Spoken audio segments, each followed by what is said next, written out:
Fear.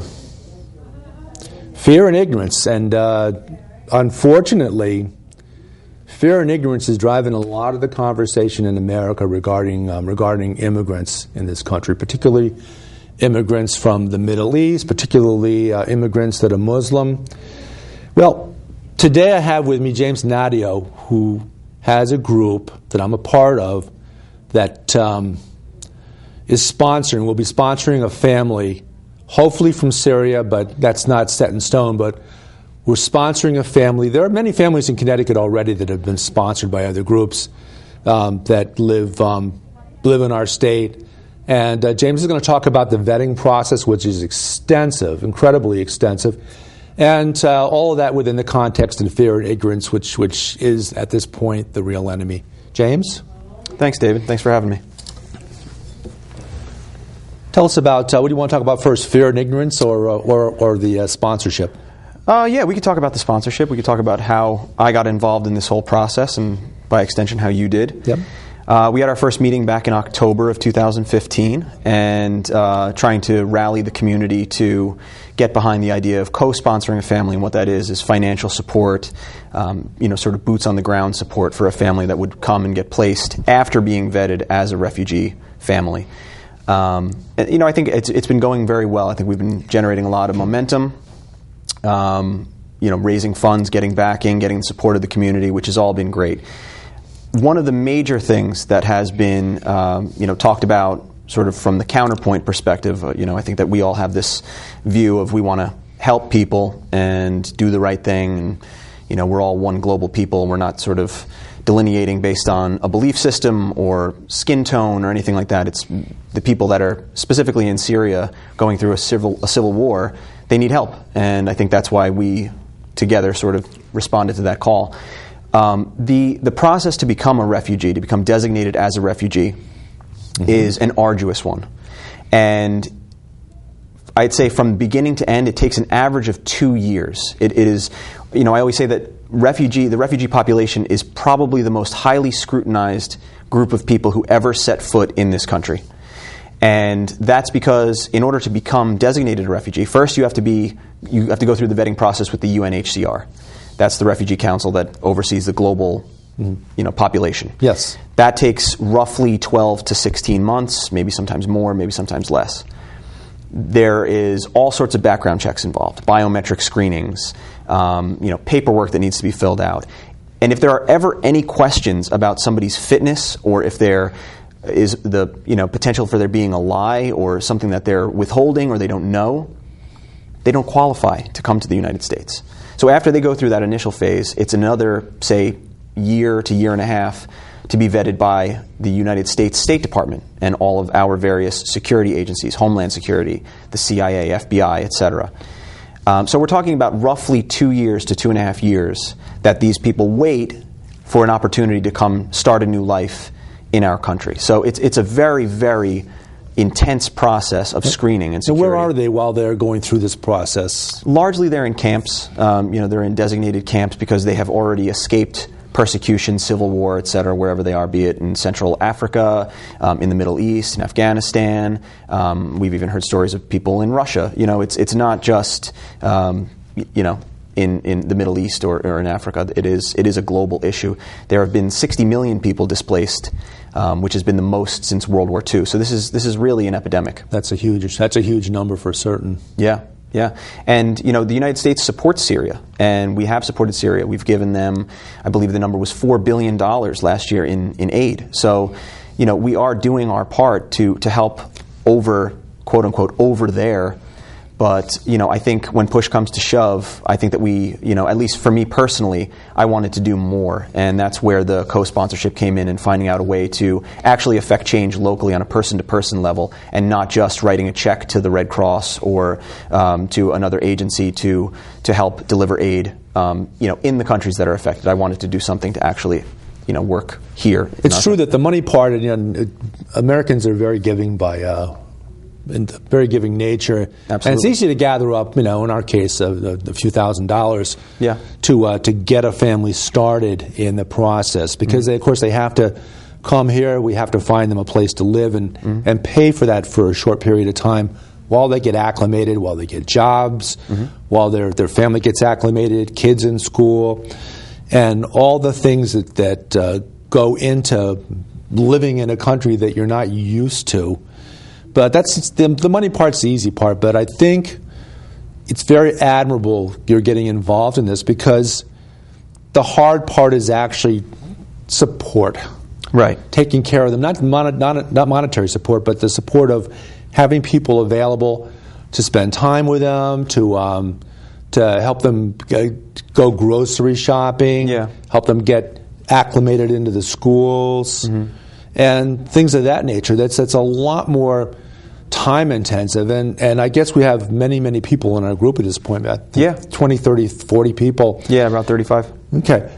So everybody can donate a couple, 3 hours a week. So it's that turns full-time jobs into many people doing short-term and small bits of time donation. Right, and I think that was one of the main things that I wanted to sort of focus on when starting the group, was trying to do a many hands make light work approach.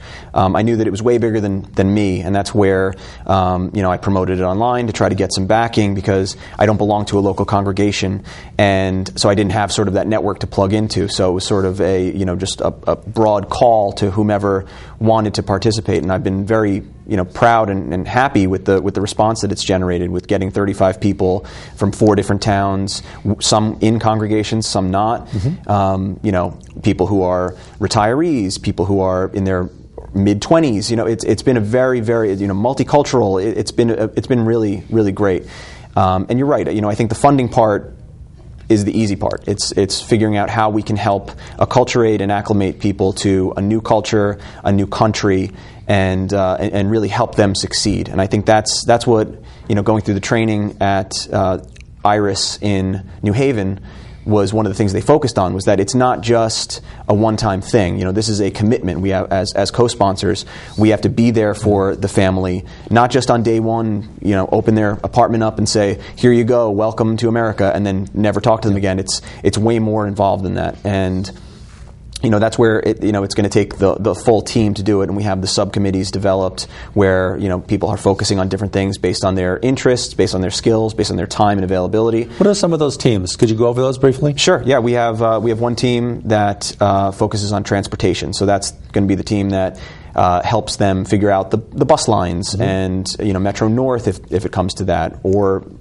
literally giving them rides to things like dentist appointments, doctor's appointments, job interviews, Social Security office, benefits appointments. We have people who are working on furnishings and donations for the apartment or the home that we get.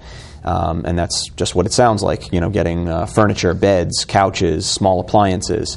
We have a team that's focused on fundraising, and that's one of my main interests and areas of focus, because we do need that funding to be sort of greenlit by IRIS to allow us to co-sponsor a family.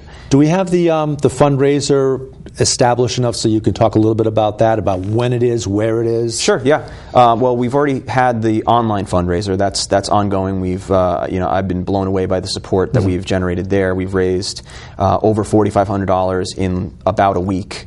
Actually, today would be a week. So I've been very proud there. And we have the benefit dinner that we're going to have is going to be January 30th, 2016 at St. Anne Melkite Church in Danbury. Clapboard Ridge Road, yep. Yep, Clapboard Ridge Road. We have a jazz duo that's going to be performing, so we have entertainment. I've invited some local dignitaries, politicians, and the like. Hopefully somebody comes through and actually, can say a few words. I'm hoping that Chris George, the executive director of IRIS, comes, maybe bring some of his team as well. That'd be excellent. To give some context to the crowd about what they're supporting and how it's going to look from that point forward. Important to note that that you mentioned IRIS, and IRIS, you'll tell us what that acronym stands for, but it's not ISIS, certainly. No, go absolutely ahead. not. IRIS is? sort of the polar opposite. It stands for the Integrated Refugee and Immigrant Services. It's a nonprofit that's based in New Haven. They were formerly associated with the Episcopal Church. I believe they are moving away from that in 2016, but they're sort of one of the two local in-state organizations that handle a lot of the refugee placement and assistance from a case management perspective, and working with the State Department to bring those folks here and then providing the support on an ongoing basis. How long have they been bringing refugee families into America? That's a good question. I don't want to misspeak, but it's many years. Quite some time, a number of years, yeah. So they have with good success. Great success. Yeah. So and they're all great people, and having had the opportunity to meet a lot of them at the training session a few weeks back, wonderful, kind people that will do everything they can to help our group, and that's one of the great benefits too, because I know that a lot of people are not scared necessarily, but just nervous about what's going to be involved and how it's going to go. And they've sort of taken a lot of that fear out of it, because it is a great undertaking. And, absolutely, yeah. And so they're going to be with us every step of the way. We've been assured. Okay, we have a young woman in our group who's bilingual. She speaks English and speaks Arabic, and that's of course an important part of the equation, because not every member of a family that comes here will be English speaking. Probably some of them, a lot of the people have English probably as a second language, or at least some rudimentary English, so they're in the process of learning to speak the language, because in America you need to speak English. It's the principal language. Yep. But tell us a little bit about what her part in the process has been. Sure. We actually have two young women who are Arabic speakers, one of whom is fluent, and the other spent some time living in the Middle East. She'll be studying at Yale next fall, studying modern Middle Eastern history. So, they are both going to be invaluable to the process in acculturating the folks that we get. We were told at the training that roughly 50% of the refugees that come through IRIS are Arabic speaking. Okay. So there isn't, like you said, there isn't a guarantee that we would get a family from Syria. We could get an Afghani family that speaks Pashtun. We could get a family from Central Africa that they also may speak Arabic. And there was just 4 families that were placed in Southbury that were from the Ukraine. So they speak Russian. And I think that the role that it's going to help us play, we know that Danbury has a rich history with both Lebanese culture and Syrian culture. And I think that's one of the major benefits, I think, that plays in our favor to get an Arabic-speaking family, if not directly a Syrian family, that we have this sort of cultural aspect to our group and in the larger area, which I think is a great benefit to help the family plug into a larger sort of social fabric and become a part of things quicker. Yeah, probably everybody that watches the show probably knows at least some families that are here from Lebanon. I mean, it's a very, very, very rich area for culture in general. But people of Lebanese background, a lot of them here. Yeah.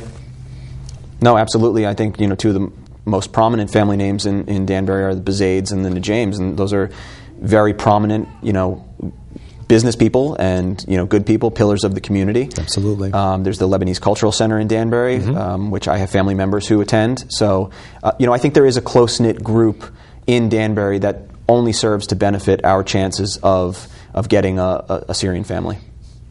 Excellent. So you mentioned the event that we're going to have on January 30th. We're planning on that. Where can people go to learn a little bit more about that? Well, give us the generic spot where we can go click and get information on different events and things. Okay. Yeah, we're going to be starting to promote that this week or next. It's a little challenging with the holiday timing now. A lot of people are away on vacation, people that could potentially read about it, and also the graphic designer that is potentially working on the stuff. Yes. But it's, just speaking in generalities, it's going to be that Saturday the 30th from 5 to 9 p.m. We're going to have like I said, a jazz duo, a local gentleman who's I believe he's an alto saxophonist, and he has a guitarist who he works with, and they do all sort of jazz standards. So that's going to be sort of nice background music. We'll have some people speak, whether that's members of the IRIS team or dignitaries or both. We're trying to secure a culturally appropriate belly dancing troupe that's also from the area. I believe they're based out of Southbury. to sort of have a little entertainment too. And it's going to be a full-plated, banquet meal. It's going to be, really substantial. So I think it'll be fun. The venue is big enough to handle as many people as we can get. I'm hoping that we have 150 people there. That would be tremendous. Yeah, St. Anne Melkite's is it's a relatively new church. When I say relatively new, it's within the last maybe 20 years. But it's a very, very pretty spot to entertain at and for people to get together. Yeah, and we appreciate their support as well. We've been working with a couple of members of the congregation as well as Father Michael there, and they seem to be behind us at least from the event perspective, and behind the mission to help people. So that's been really great too. That's excellent. So we'll have more information, I think, online. We're going to have an Eventbrite page to purchase tickets through that online. And then members of our group are also going to be selling tickets, so I'm sure you could promote that again, or talk about ways to actually buy tickets. So we just have to finalize the ticket pricing and work out the budgets and stuff like that. But yeah, no, these tickets for these types of events generally run somewhere between $30 and $70. They're about somewhere in that price point. Yeah, and we're going to try to keep it low so that we can have. I'd rather have 150 people there supporting us at a lower price point than 50 people supporting us at a higher one. So we're going to try to keep it around $35, $45, somewhere in that sort of sweet spot. Excellent. Yeah. Now again, back to the families and the vetting process, because we know that there's a tremendous amount of fear and being bandied about immigrants, particularly from the Middle East, from Syria, from other parts of the Middle East, about and I guess in the big picture, the horrible event in San Bernardino.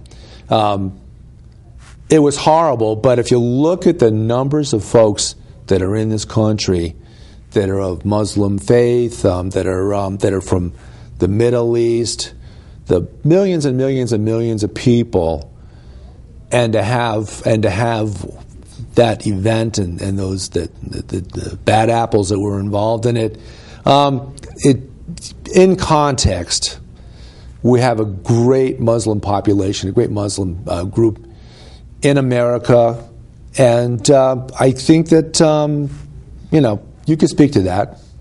Yeah, I mean, I think that a lot of times when we talk about the fear that drives the conversation, a lot of that is predicated on how the media covers things, and you can go back to the attack on Paris. Yep. You can go back to the attack on San Bernardino, but the fact is that more right-wing extremists have committed these sort of mass shootings and crimes as opposed to jihadists. More people have been killed in those as well. I believe the numbers are 48 to 45. New America did a study on that. But it goes back to the fear of the unknown, and that sort of wanting to separate yourself from any potential threats. Yeah. And we saw that when the governors across the country said that we wouldn't allow Syrian immigrants here after the Paris attack, despite the fact that that's illegal and there's no legal grounds to do so. 30 of the governors were Republican. One of them was a Democrat. She's Maggie Hassan from New Hampshire. New Hampshire, yep. And I just think that's really unfortunate, especially in a state like that where the state motto is "Live free or die." And I feel like with her stance on these sort of things, it should be amended to "Live free unless you're a refugee," and then it doesn't really matter if you die. Yeah. And I think that's really unfortunate because I think we have a duty to help people. Doesn't matter where they're from. Yeah. And I know a lot of the conversation goes back to, and it's been something that I've sort of dealt with online in various forums and the like, that we should help our veterans first. We should help our homeless first. And I think they're not mutually exclusive. I think that we have a duty to help them, of course. I myself volunteer for a local homeless outreach organization called Off the Streets, which is Bethel-based, trying to get people out of shelters and into permanent housing. A large portion of the people that we do help are veterans.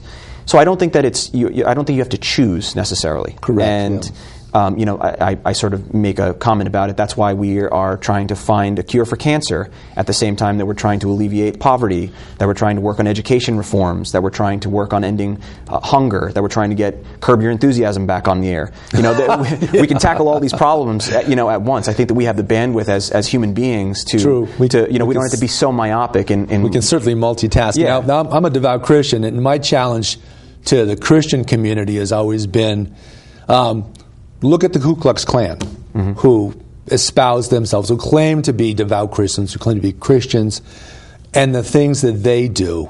Yeah. And personally, I don't want to have to apologize as a Christian every time some horrible person from the Ku Klux Klan commits an atrocity. Yeah. So likewise, people from any other community should not be beholden to or under the microscope every time somebody that happens to belong to their faith commits an atrocity. And we see this all the time. I mean, even in the shooting at the Planned Parenthood in Colorado, it's the same thing. It was a guy who allegedly had very fervent views on religion and God and abortion, but no one sort of calls to task leaders of faith. This happened the same thing with some of the racial tension with the Michael Brown shooting, and people would ask, how come leaders in the black community don't condemn what this man did? And it's not fair to hold one group to a standard that you don't hold everybody to. And to your point, I don't think that every person of a specific viewpoint, religion, skin color, anything should be sort of the spokesperson for the entire group. We could call on police officers as a group to condemn when one police officer shoots somebody illegally or without cause. But no, we don't do that, and we shouldn't. No, it's all individual circumstances. Yeah, we judge the behavior rather than the individual, rather than the group that the individual belongs to, or at least claims to belong to. Right. Because I would say that in the case of the Ku Klux Klan, they're not Christians, in my opinion. And likewise, any terrorist who hides behind the banner of a religion doesn't really understand the teachings of that religion. Right, and that's, ISIS does not represent Islam. I'm not a scholar on religion, but from what I understand, a large portion of their leadership actually came from Iraq, from the militant groups that Saddam Hussein put together. A lot of them were largely atheist. That's not to say that they're an atheist group either. Correct. They're simply criminals who are power hungry, and they're trying to create this sort of new regime. And I think that another thing to look at too is we have this fear of terrorism, which is as I said before, driven largely by media coverage. But who's the main victim of terrorism? It's Muslims. Over 90% of victims of terrorism are Muslims.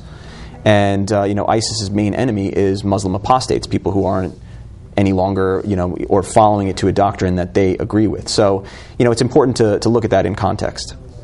Absolutely. So, we're looking down the road probably a long period of time before we actually have a family here. Not too long. Do we have families here in Connecticut already? I know that we do. Any idea about how many? And I know a lot of them are in New Haven, because New Haven is a cultural center in the sense that it has it's a melting pot. It's a city. It has a good transportation system. Right. Well, we have a good transportation system here, but New Haven has the city bus system there, which is superior to ours certainly, and a lot of jobs for people to gravitate to and to take on. As they acclimate to living in America, and I suspect someday being Americans, because everyone comes here with the notion that they want to be part of this great experiment called America. Yeah, I think it's important not to lose sight of the economics of the situation as well. And the fact of the matter is that IRIS's offices are in New Haven, so it's easier for them to support families that are placed closer to them from a case management perspective, to give them the day-to-day support that they need. It's also because New Haven is cheaper. Getting a family resettled in Greenwich or Wilton is not going to be as easy as finding an apartment in New Haven, where the rent is a lot cheaper. Although I recall maybe at our first meeting there was someone there that spoke about a family that had been settled in, I think it was Wilton. Was it Wilton or Westport? Wilton. Yeah. Wilton. Okay. That was an Iraqi family. Okay. Yep. And that woman actually took what we talked about at that first meeting back in October and took that to her congregation, and I saw her again at the training at Iris. So she assembled her own group as sort of an offshoot, got people inspired, and they're going to also be co-sponsoring. So they're one of the 7 groups in Connecticut that are now approved to co-sponsor, which we are also a part of. That's excellent. Yeah. That's excellent. I like it better when it's not so centralized. The whole notion of who's in charge. The more groups, the more people, the more hands-on you have. Yeah. Yeah, and Iris said that I think they worked with 2 co-sponsorship groups in 2014, and they expect that number to be 60 in 2016. So they're really ramping up and sort of outsourcing what they do from a support perspective to community groups, to social groups, to congregations, because I think that, if you think of it like a sort of a business model, they can do a lot more as they sort of grow their network of support systems and are able to place families throughout the state and not just centralized in New Haven. So it's 2016 is going to be a big year for the refugee process, particularly in Connecticut, because we know that Governor Malloy supports this wholly, and I think that's great. As we talked about with 31 governors saying that they want no part of it, I have my differences with Governor Malloy and some of the politics or some of his actions that he's done, but I'm proud that he's our governor on this particular issue. I think he's done the right thing and not succumb to the knee-jerk reaction that a lot of other governors have succumbed to. Right, which is fear. Yeah, and largely ignorance. And I think that when you see it on a national level, even Republican debate, which just happened recently. Of that group of people, 10 of them want to either stop it or, sort of stop it altogether, stop letting Syrians in altogether, or stem it for a while until things are figured out, in quotes. And in the meanwhile, how many people will die in refugee camps or in other such settings in the Middle East? And of course, this is all, not to get political, but maybe for a second, all of this stems originally from the invasion and occupation of Iraq, which created, I think, 2 million refugees, many of which ended up in Syria, which created problems for Syria, which, people that they don't have the infrastructure to take care of. Because unlike America, where we have certainly the opportunity and the ability to absorb a lot of people. I mean, the country is still very sparsely populated relative to a lot of the world. But all these things have sort of a domino effect to and with that, we wrapped up our discussion. We're out of time. We're going to keep on talking while the credits run through. But this has been Progressive Soup. I'm David Stevenson. James Nadio, who's a part of a wonderful group that's going to be sponsoring a family in the Danbury, Bethel area soon. Thank you very much for watching. And that's it.